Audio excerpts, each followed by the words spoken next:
Hi అండి. ఈరోజు morning మా బాబుని స్కూల్కి పంపించేటప్పుడు మా కిచెన్ గార్డెన్లో చూస్తే ఒక సర్ప్రైజ్ అనమాట. సడన్గా నేను చూసి షాక్ అయిపోయాను అసలు.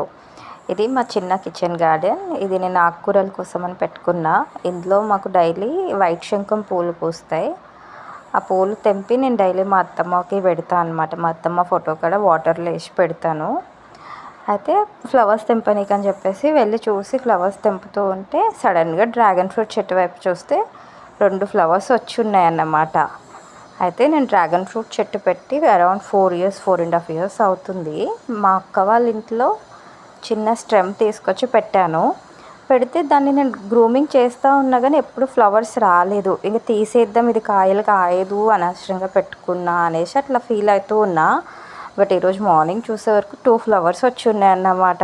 అసలు నేను ఎంత హ్యాపీ ఫీల్ అయినానో. ఇంకా చూసేసి వచ్చి ఇంకా వంట చేశాను. ఇంకా మా బాబు స్కూల్కి వెళ్ళిండు. మా బాబు వచ్చే వరకు వంట రెడీ చేద్దామని చెప్పేసి పెసరపప్పు, క్యాబేజీ, అలానే మా బాబుకి ఇష్టం అని చెప్పేసి బెండకాయ ఫ్రై చేశాను.